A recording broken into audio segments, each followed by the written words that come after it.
बरेली के महात्मा ज्योतिबा फुले रोहिलखंड यूनिवर्सिटी में अखिल भारतीय विद्यार्थी परिषद के 65वें प्रांतीय अधिवेशन में डिप्टी सीएम केशव प्रसाद मौर्य पहुंचे।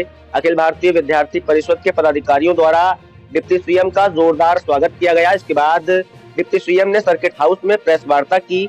मीडिया से बात करते हुए उन्होंने कहा कि सपा और कांग्रेस सत्ता पाने की लालसा में लगे हैं, उनका ये मंसूबा सफल नहीं होगा।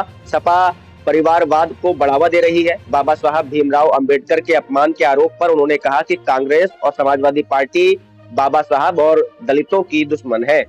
आजम खान की तरह ही सभी को मान दिया, आप मानते हैं? एक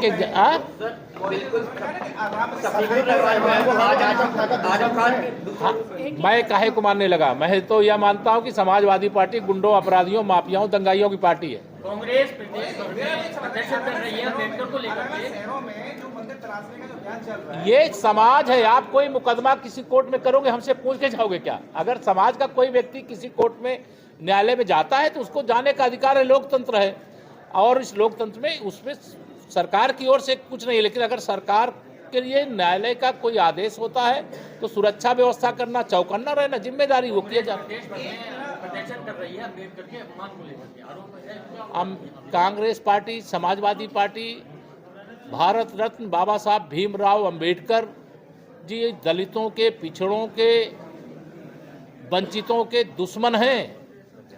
अगर कांग्रेस प्रदर्शन कर रही है तो कांग्रेस से मेरा सवाल है, वो बतावे बाबा साहब को संविधान सभा में सदस्य बनने के लिए पश्चिम बंगाल क्यों जाना पड़ा?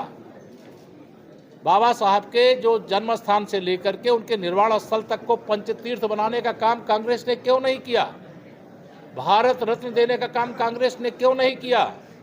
उनका शरीर शांत होने के बाद उनके अंतिम संस्कार में हिस्सा क्यों नहीं लिया? उनको चुनाव क्यों हरवाया?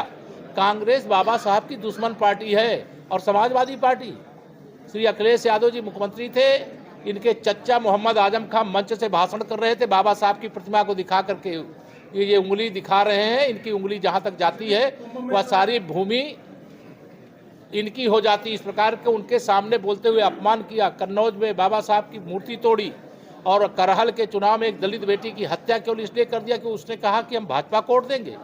इनका सबका दोगला चरित्र है, दोहरा चरित्र है। ये सत्ता प्राप्ति के लिए बेचैन है, लेकिन 47 तक सत्ता इन दोनों से, राहुल गांधी जी एंड कंपनी से भी, अखिलेश यादव जी एंड कंपनी से भी सत्ता बहुत दूर है।